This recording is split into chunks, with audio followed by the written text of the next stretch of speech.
Welcome. My name is John Ball. I'm here at the Center for Muslim Christian Understanding, and I'm enjoying having the chance to welcome Zeki back. For a while, he was here at the center as a research fellow, and he was one of those enjoyable people having down the hall that you could always have some really interesting conversation with him.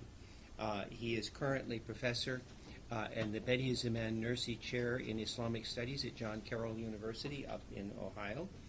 He has a PhD in theology, and he works in a variety of disciplines and works both textually and in historical contexts and so on. You've got his subject today is based. Is building around his now 2014 book, Islam's Jesus, and I look forward to hearing what you've got to say. Welcome back to the center, Zeki. Thank you very much, John. Thank you. It's a great pleasure to be here, to be back to Georgetown again. As John said, I will be talking about Jesus in Islam. But in order to draw your attention, I would like to ask you some questions so that make sure that you are awake and no one is sleeping. Is there a chapter in the Qur'an named after Jesus? This question is for all, including Muslims. No chapter in the Quran? I would say no. No. Anyone who would say yes?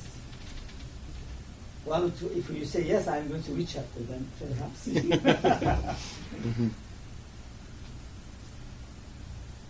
So, looks like you say no, right? Mm-hmm. Well, if you look at the list of the Quranic chapters, there is no chapter. But I found that there is a chapter in the Quran named after Jesus, chapter Al-Saf, which is chapter 61 of the Quran. It has three names. One is Al-Saf, which means, like a roll, an angel sign in the roll. That's, related to a subject in the chapter. And the second name of this chapter is Al-Hawariyun, disciples, disciples of Jesus. And the third name of this chapter is Isa, Jesus. So I think this is a surprise for all of you, because we don't know that there is a chapter in the Quran about Jesus. And I am sure that if I ask, a group of Muslims in the similar gathering, they will not know as well. Do Muslims believe in the second coming of Jesus? Yes. That's good. What is the most frequently used title for Jesus in the Quran? Say, who said? Title. Isa is his name. Ibn Maryam, right? Bravo. Ibn Maryam. The son of Mary. Bravo. Okay, so everybody's awake. Then I can start now. So, who was Jesus? Let's start with this. My plan is to speak for 45 minutes, and then, of course, I will answer your questions. We will have a good section on QA. Born of the Virgin Mary. This is a principle in Islam that, like Christianity, Mary was not touched by any human being. The birth of Jesus was a miracle. I think scholars agree that Islam, with this regard, is the only religion that agrees with Christianity with regard to the birth of Jesus. That it was a miracle, a divine miracle, that God created Jesus with no any physical father. Bringer of peace. The role of Jesus in the eschatological sense is to bring peace. So Jesus is a peacemaker at the same time in the Islamic tradition. One of the 5 elite prophets in Islam, along with Noah, Abraham, Moses, and Muhammad. Now, when we say 5 elite prophets, this is very significant, because I know that in the Christian tradition, and sometimes in the English-speaking world, when we say prophets, it is not so high as we understand in Islam. because prophets, sometimes anyone who speaks about future can be called prophet. But with this regard, 5 elite prophets. First of all, prophets are very important in Islam, but these 5 elite prophets, I would call them like the stars of humanity. If we consider human beings from the beginning of humanity until the end of time, let's say 150 billion people, or maybe 200 billion people, among all of these, there are 5 who are the greatest. And these are 5 people, 5 prophets. So they, with this regard, forget Aristotle, forget Socrates, forget all those people. The highest are these 5 messengers of God. And these are Noah, Abraham, Moses, Jesus, and Muhammad. So Jesus is one of these 5 elite prophets in the Islamic tradition. He is also a Muslim. Intentionally, I put with lowercase m, the one who submits himself to the will of God. So the Qur'an speaks of Jesus as a Muslim. Well, similarly, it speaks of Moses as a Muslim, speaks of the disciples of Jesus as Muslim. They submitted themselves to the will of God. So that's why sometimes we say is also with uppercase level. Some people would say even with uppercase level Jesus is a Muslim. But uppercase level, I mean, the technically it is not, because it starts with the Prophet of Islam, and it's clearly it's evident that Jesus was before the Prophet of Islam. So that's why I put with lowercase m.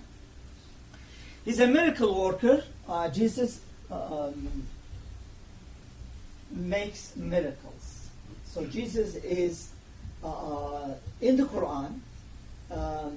We know that he had many miracles. He was able to show miracles to his people, to convince them about his truthfulness.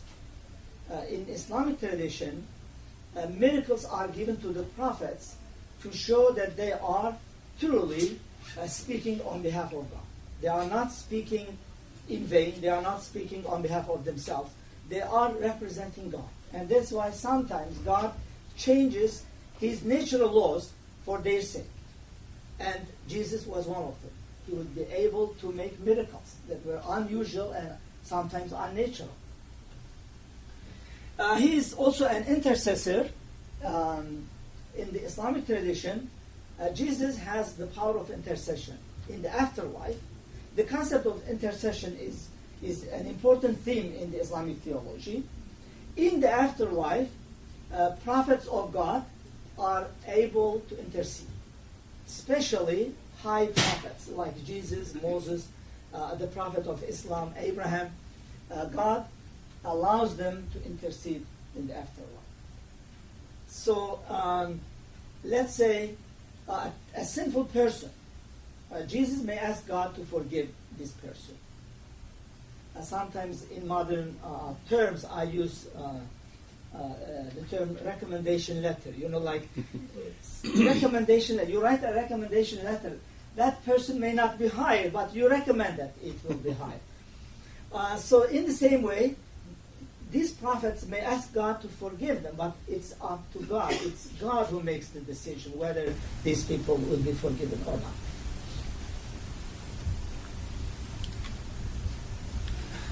So Jesus in primary Islamic sources, the Quran, as you know, the major source of Islam. Anything in the Quran, even a small hint is very important. Even a small hint. Because it is the main source of Islam.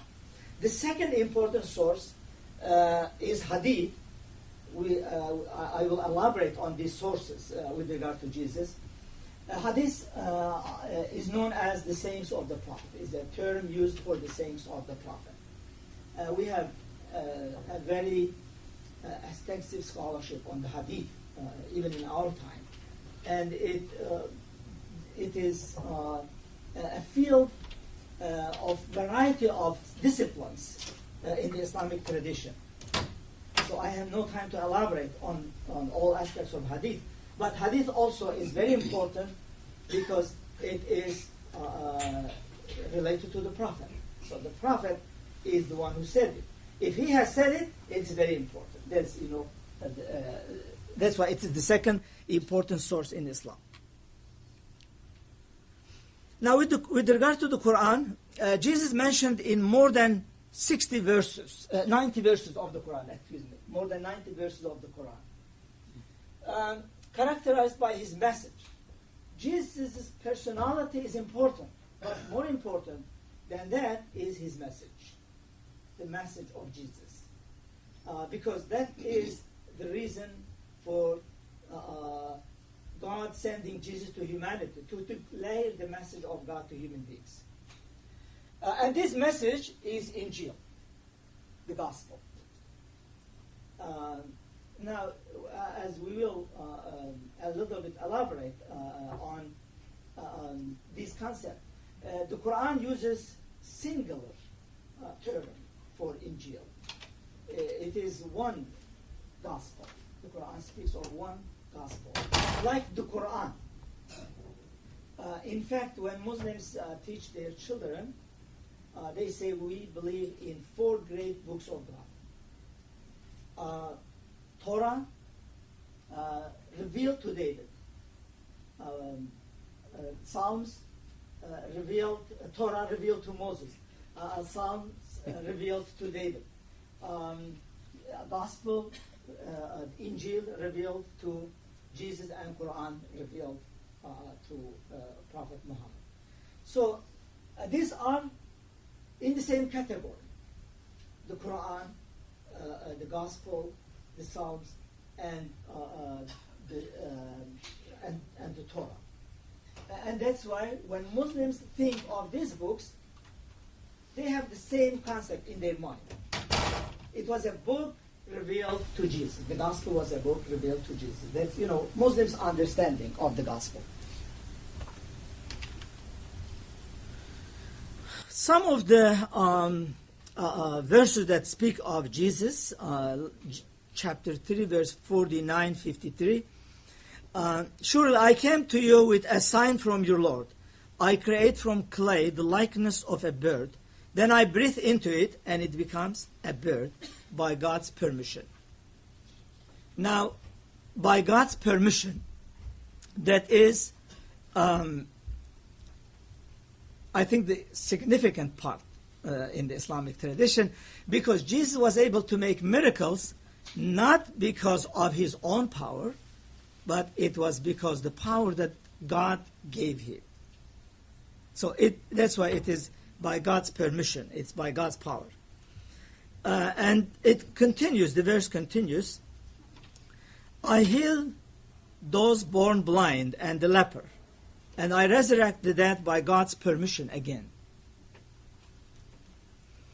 I announce unto you about what you eat and what you store up in your houses. Surely, in all of this, there is a sign for you if you are believers.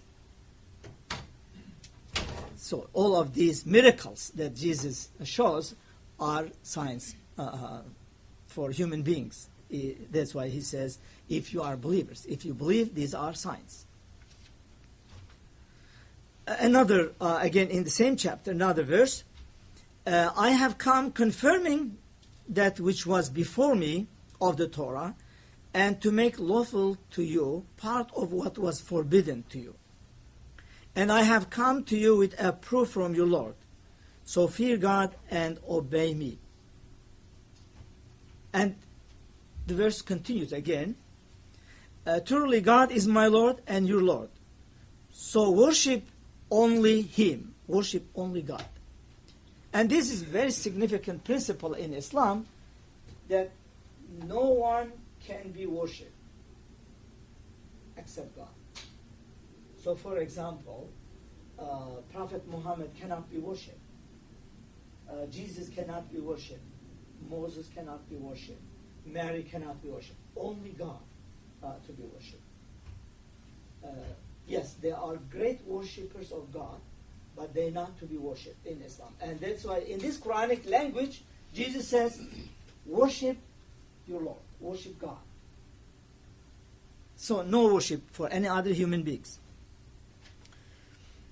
The verse again continues, when Jesus came to know of their disbelief, he said, "Who will be my helpers in God's cause?" The disciples, known as Al-Hawariyun, said, "We are the helpers of God."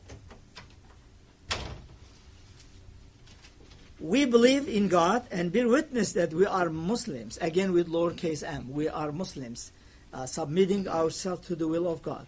Our Lord, we believe in what you have sent down, and we follow the messenger. So, count us among the witnesses. فَاكْتُبْنَا مَعَ الشَّاهِدِينَ. Make us the witness of the truth, among the witnesses of the truth. Another Quranic verse in chapter 5, verse 46-47. Here again, Jesus confirms the Torah and receiving a new message from God, the gospel. In this verse, we see as Jesus not an isolated person, but Jesus is a continuation of the divine message that came through Abraham, Moses, and now Jesus. And that's why this Quranic verse says, and in their footsteps, the footstep of Abraham, Moses, and other prophets, we sent Jesus, son of Mary, confirming the Torah that had come before him. Again, confirms the Torah. Jesus does not reject the Torah, but confirms the Torah. And we gave him the gospel, Injil, in which was guidance and light. So gospel is important for Muslims, again, because the Quran refers to this book as a book that has guidance and light in it. And confirmation of the Torah that had come before it. Again, the Torah. That is a guidance and admonition for the pious. These two references to books, divine books, in the Quran referred very frequently, and in this case, Jesus is the one who receives one of them, which is the gospel, and confirms the previous one, which is the Torah. In chapter 61, the chapter that I mentioned, that this chapter, for those who came earlier, came late, this chapter is also known as Jesus in the Quran. I had a question, and I asked, do you know that if there is a chapter in the Quran named after Jesus? So this chapter has another name called Jesus. In this chapter, we see, again, disciples of Jesus. In this case, they say, we are, who are my helpers in God's cause? And disciples would say, we are your helpers in God's cause. And a group of the children of Israel believed, while another group disbelieved. Then we strengthened those who believed against their foe, and they became the uppermost. We strengthened those who believed in Jesus, of the children of Israel. Now, I like to move to another aspects of Jesus in Islam, and that is what we call it the descent of Jesus. The scholars will call it Nuzul Isa in Arabic. I translate it as the descent of Jesus. In the Christian tradition, this is known as the second coming of Jesus. But Muslims, when they say Nuzul, the word Nuzul indicates that it comes from above. It comes from high place. Comes down. So coming from heaven to earth. The descent of Jesus from heaven to earth. We can put that way. And this is not related at all to the Christian concept of the descent of Jesus from heaven to hell, so that see the situation of the people of hell. But that is not related to that. This descent is a very specific term in the Islamic tradition. So with this regard, there are three approaches. And I would say, if I say there are more than 100 books written on this in the Islamic literature, I am not exaggerating. I put many of them in my book. I look at them, I found interesting points. And I categorized all of these references, all of these ideas into three categories. One, I call it modernist approach. Philosophical modernist approach, maybe put it much more accurately. So not all modern philosophers, but many of them, I said some, do not accept the authenticity of the texts. For example, they would say these texts that we have, let's say about the coming of Jesus, these are not reliable. These are not authenticated. And that's why they do not accept it. They say there is an influence of Christianity on Islam, and that's why all these texts are actually coming from the Christian tradition to Islam. There are some scholars, I found them. Yes. Are these Quranic texts you're talking about? No, I will come to that. Not the Quranic text, but Hadith. Most Hadith. Because there is no direct reference in the Quran about that. The second one is the literalist approach.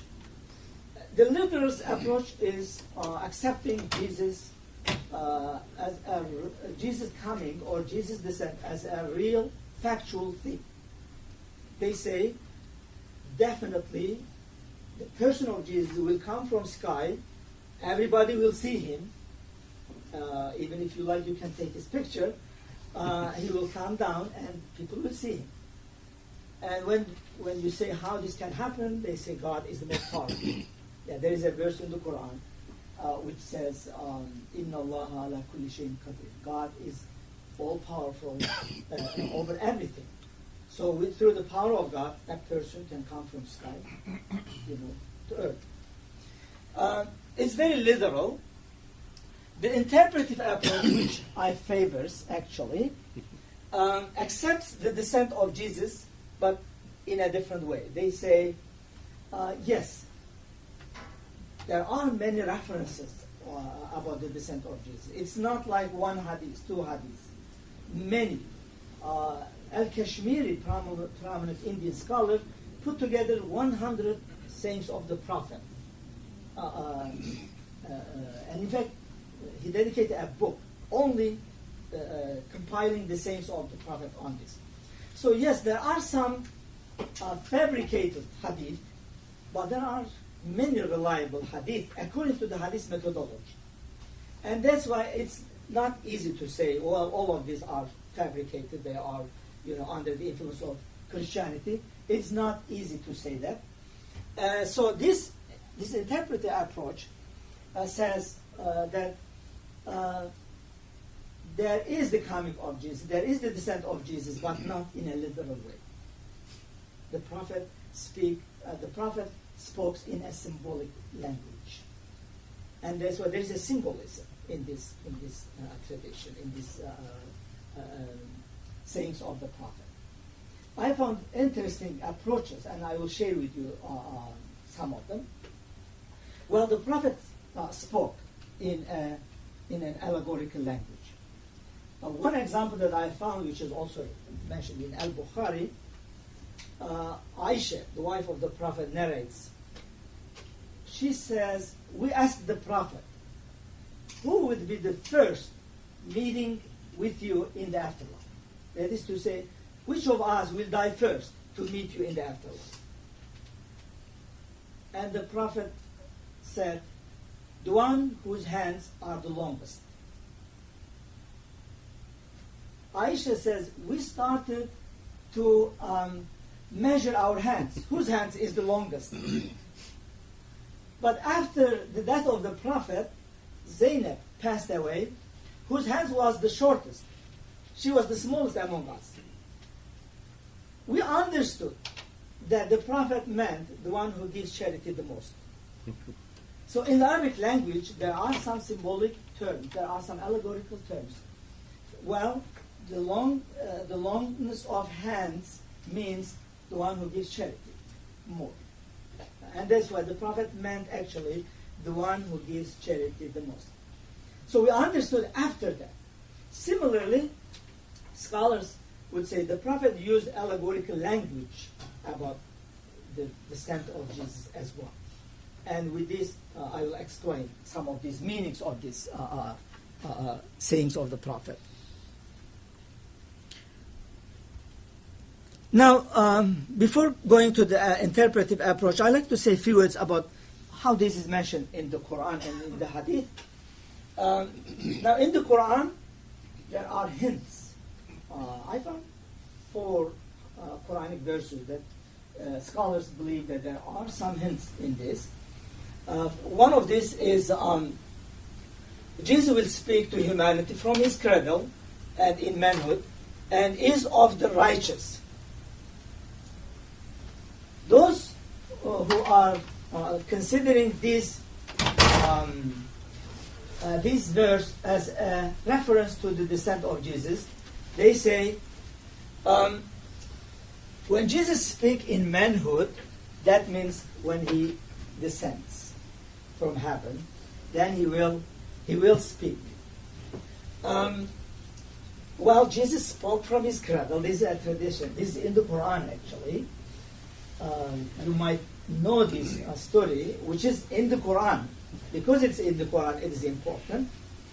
When Mary gave birth to Jesus, she brought her to her people. The Quran is very explicit about this. They said, "Where did you get this baby?" I think I have the exact statement.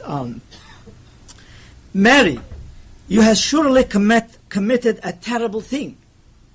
Your father was not a wicked man, nor was your mother a woman unchaste. So Mary, as a part of inspiration or revelation from God, she was not speaking. She was silent. But she pointed to the baby as if she was saying, "Don't ask me, ask the baby." And the baby responded. Baby Jesus responded. Then Jesus speaks. He says, "I am God's servant. God has given me the book and made me a prophet, and has made me blessed wherever I may be. Peace be upon me when I was born. Peace be upon me when I am grown up. Peace be upon me when I die." This is a very interesting, and I found, God made me blessed.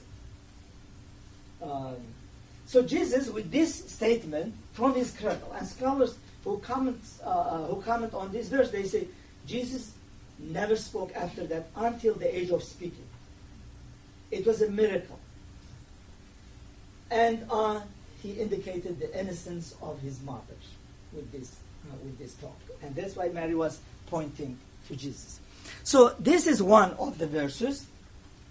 The second verse, which is much more direct reference, it's believed to be much more direct reference. Jesus is a sign for the hour.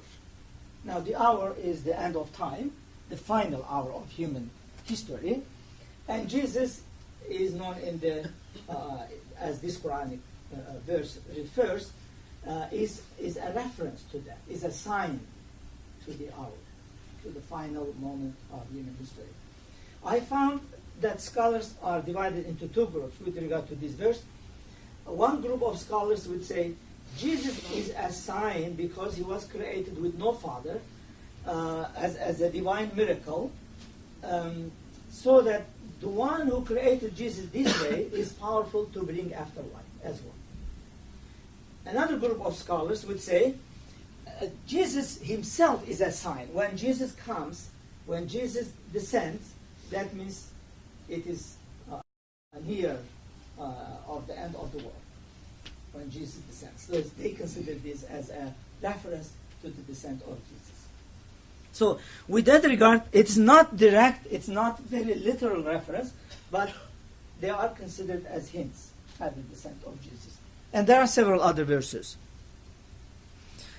Coming to hadith, in the body of hadith, of course, what I am saying is, I would say, the summary of the summary of the summary of the book.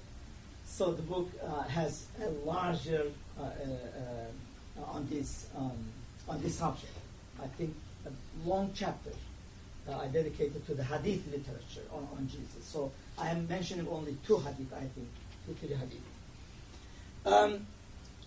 Here the Prophet says, "By God Almighty, in whose hand my soul is, Jesus, the son of Mary, will soon descend among you Muslims as a just ruler." Now, the role of Jesus in this regard is a just ruler. So Jesus comes as a just ruler.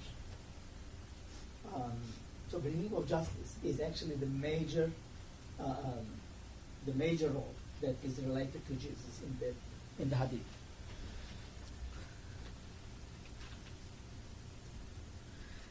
Another hadith, and this is about the dream of the Prophet. The Prophet sees Jesus in his dream. It's very interesting hadith because in this hadith we see the features of Jesus, which is not very well known in Christian tradition, I think. Several of my colleagues told me that we don't have any reference about the feature of Jesus. Well, generally we see him as a blonde person, you know, in the American context. It depends on the church, you know, which church, the church that you go. But in this hadith, it's very interesting. Jesus is a man of brown color, as you see. It has been shown to me while I was sleeping in my dream, while I was circumambulating the Kaaba. The Kaaba is the holy shrine of Islam. I saw a man of brown color. The best one can see among brown-colored human beings. Yeah, brown color. And the hadith continues. His hair was so long that it fell between his shoulders. Among the best hairs one can see. He had combed his hair, and it was as if water was dripping from his head. And he was on the shoulders of two men circumambulating the Kaaba. Jesus is on the shoulders of two men circumambulating the Kaaba. I asked, "Who is this?" They replied, "This is Jesus, the son of Mary." So in this hadith, we see the features of Jesus, the color of Jesus, the hair of Jesus, Jesus circumambulating the Kaaba. So there are symbolic meanings in this hadith, and scholars have elaborated on these symbols as well. But I think the significant part is that we see some features of Jesus. And in the Arabic language, generally, the concept of dripping water from someone's head indicates, like a well-dressed, well-behaved, all things are beautiful with regard to this personality.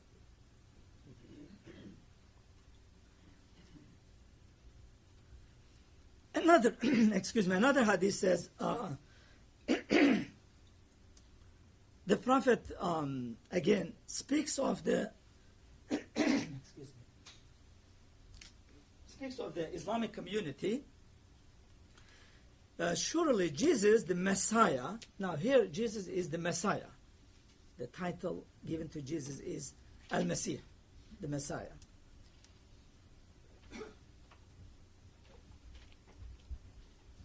Jesus will find some people from among my community as his helpers.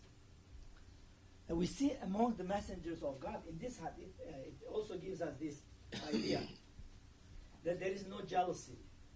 My helpers my communities are helping Jesus. That's what the Prophet says. He will find some people from my community as his helpers. And then the hadith has more actually. Who are like you, addressing to his own community, those people who will be helping Jesus are like you or even better than you. The Prophet repeated, the narrator says, the Prophet repeated this 3 times. They are like you or even better than you. God will not disgrace a community of which I am the beginning and Jesus the end. So here we see Jesus is the end. He comes at the end. And the Prophet is at the beginning. So this community of Islam will not be disgraced because I am the beginning, Jesus the end. So the community is between 2 prophets of God, 2 messengers of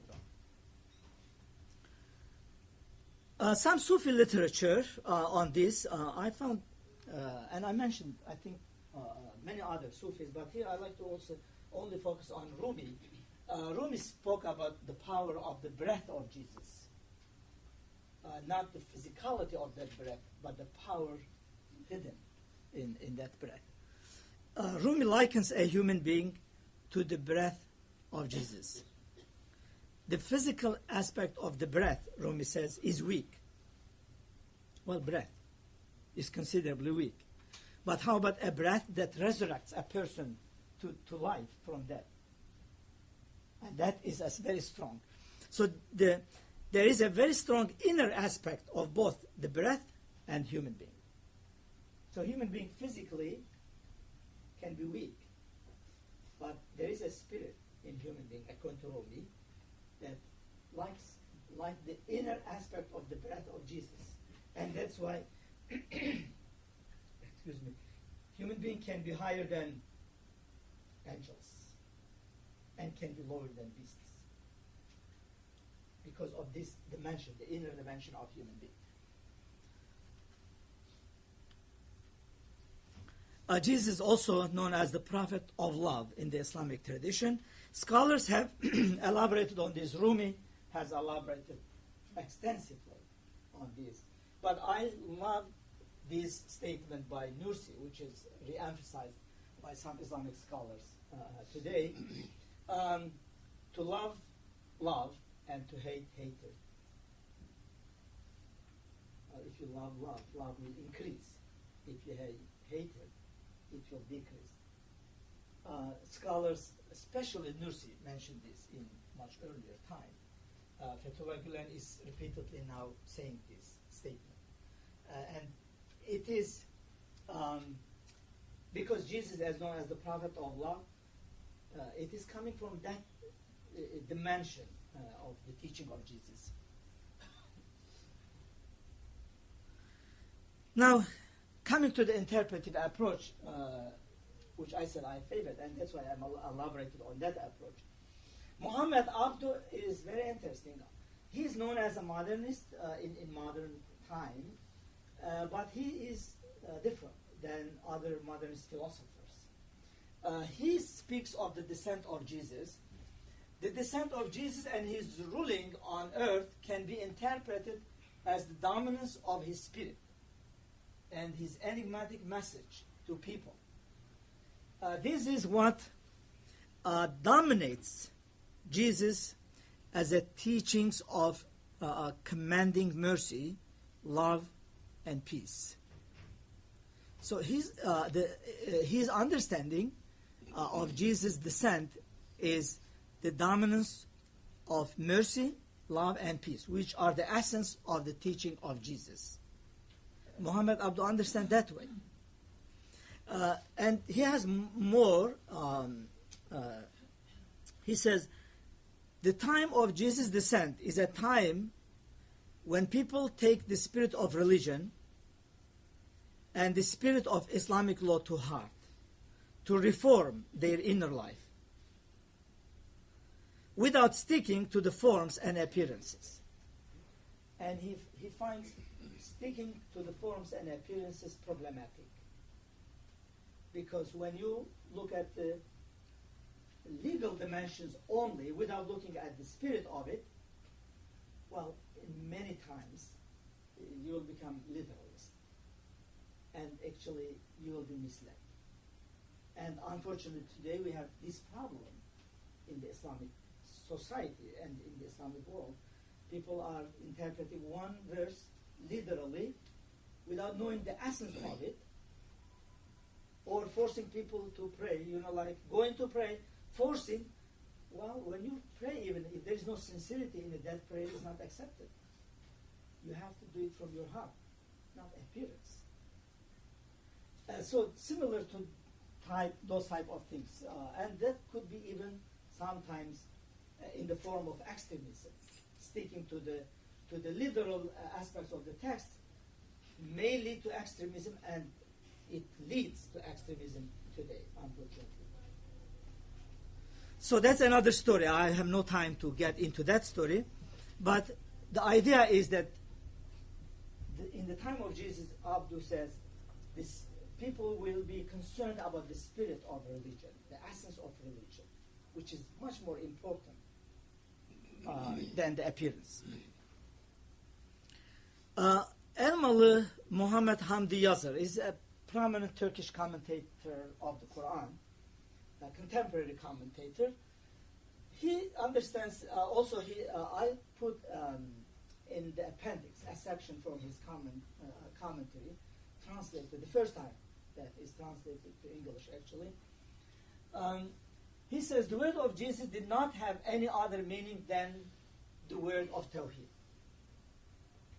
Jesus basically indicates Tawheed,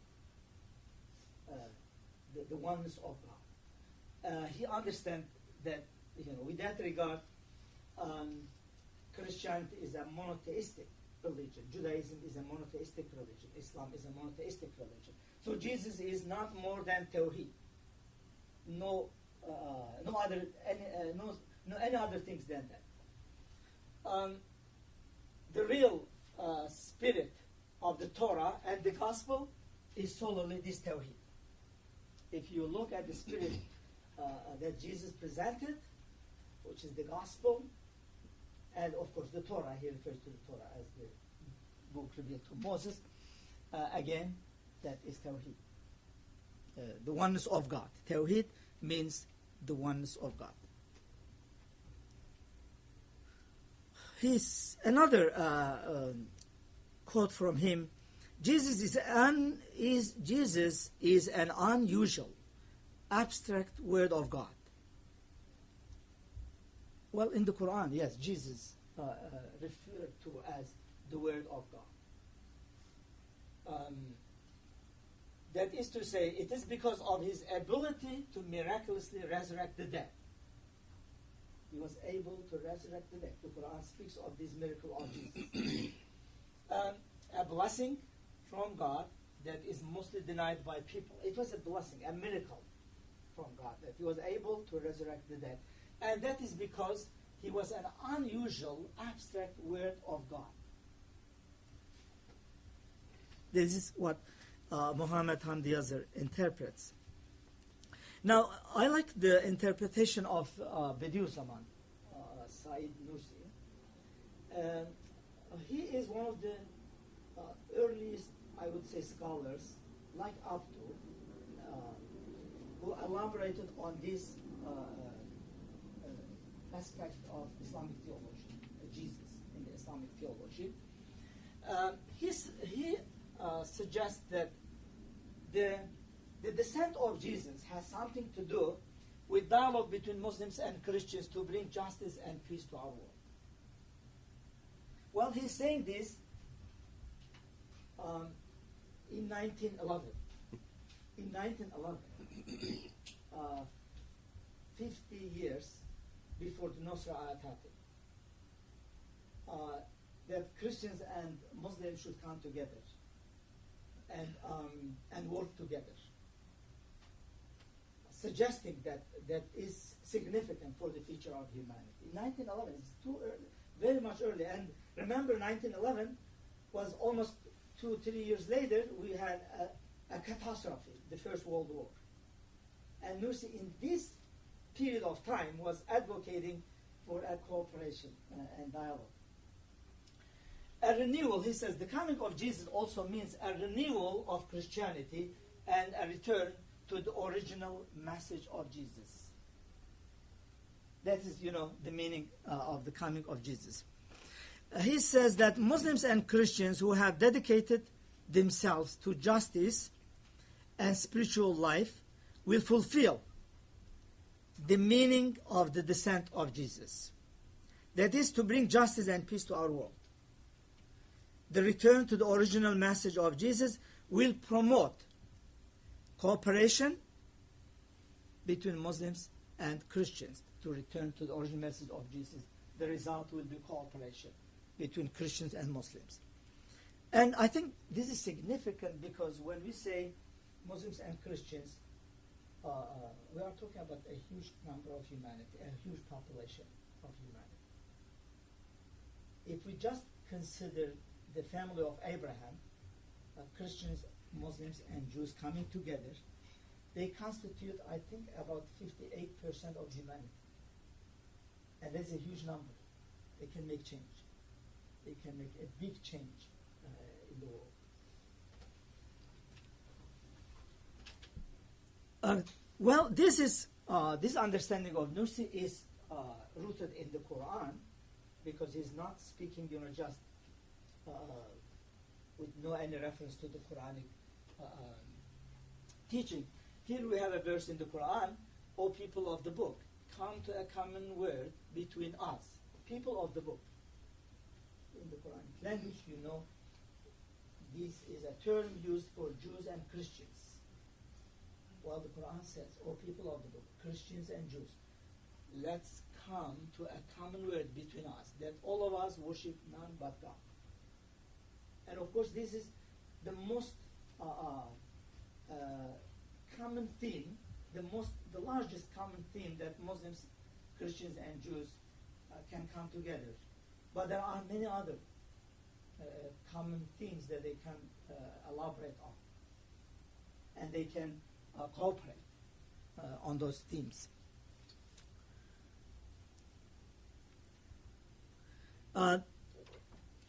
In this case, when they come together, they don't have to sacrifice their identity, because to be different doesn't prevent people from coming together. Because diversity is a divine will in the Quranic language. If God willed, He could have made you one community, but God made you different. So, not necessarily to be the same, but still you can come together. And the verse continues, He has not made you one community in order to test you with what He has given you. Therefore, vie with one another for good deeds. The return of all of you is to God. He will then inform you about what you have differed on. So, vie with one another, which means, in this case, have a positive competition for good deeds.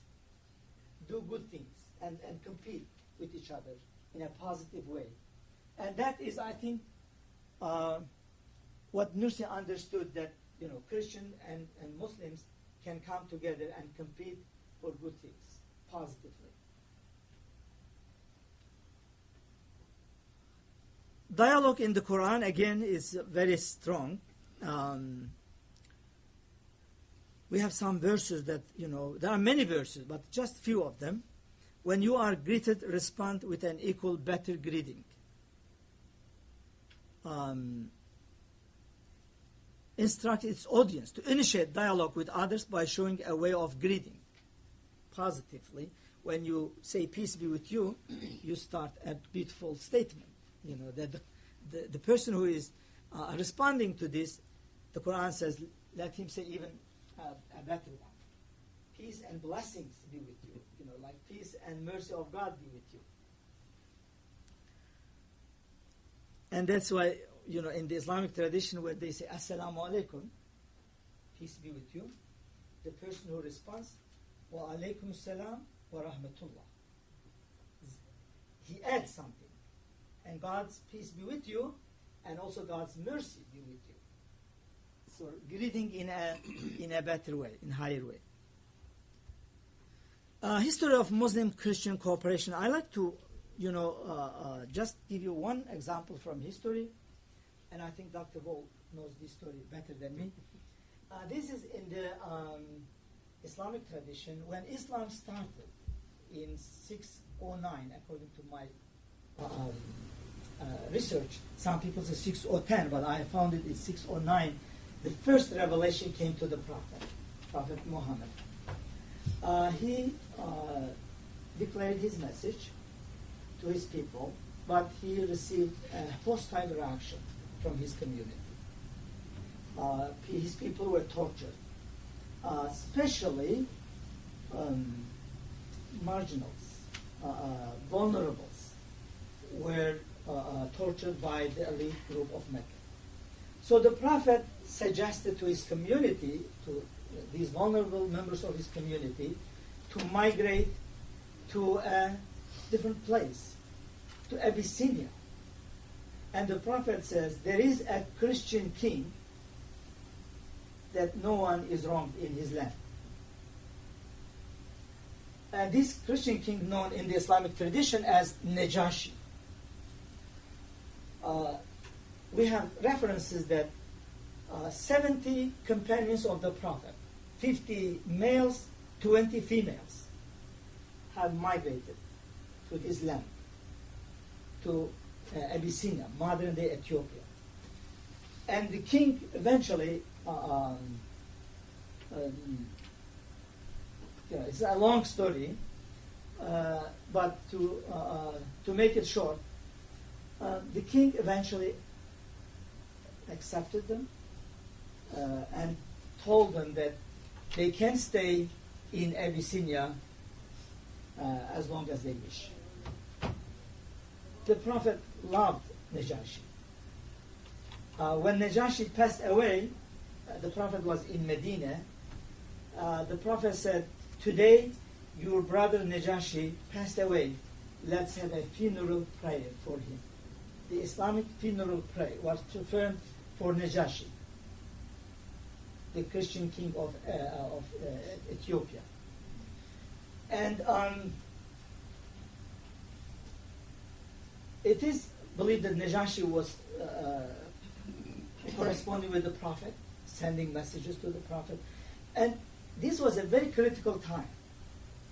All these people could be tortured and killed, but this Christian king protected Muslims, and it became a great support for the Prophet of Islam.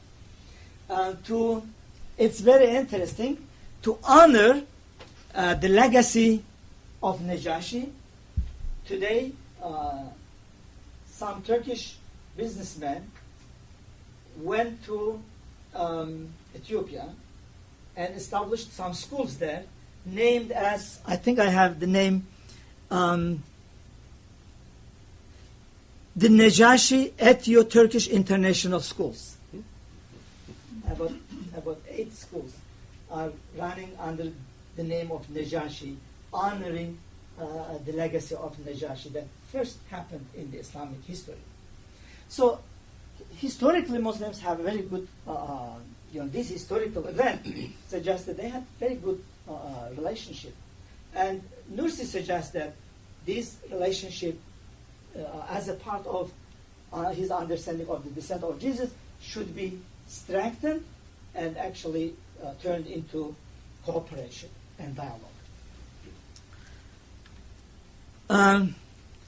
Today, there are scholars who are very much involved in this, and I think Fethullah Gülen is one of the pioneers of this dialogue between Muslims and Christians and Jews, especially the family of Abraham. Here's a statement I quote from him, which is, I found it interesting and important. Similarly, for example, now Muslims and Catholics, just yesterday came from Cleveland, we had the 19th Midwest Catholic Muslim Dialogue. It has been going on for 19 years. It was at our university, at John Carroll University. And these are some pictures. Gulen with Pope John Paul, with Patriarch Bartholomew, with Israel's Sephardic Chief Rabbi Eliyahu Bakshi Doron. And these are some other pictures of Muslims are actively involved in dialogue. I think this one was in Boston, the upper one. It was the second annual Muslim Baptist dialogue, which is not very usual. So the dialogue is going on. Dr. Said is very much active in dialogue, and he is in Washington, by the way. Some of you know him. This was Pope Benedict XVI, who on one occasion destroyed the bridges, but then he repaired them and went to Istanbul and visited Blue Mosque in Istanbul with the Mufti of Istanbul. And final thoughts. I like to have one quote from the book. May I have to share with you? And I will finish with this, and then we will have a question-answer session. This is the final paragraph from my conclusion. The current trend of interfaith solidarity is a great step toward a peaceful future for humanity. It can be argued that when the Prophet of Islam, Prophet Muhammad, said that Jesus will come as a just ruler, he emphasized the importance of justice and peace on earth. If the trend toward dialogue and cooperation leads to justice and peace in our world, it will mean the fulfillment of the messages of both Muhammad and Jesus. Peace and blessings be upon them. Thank you very much.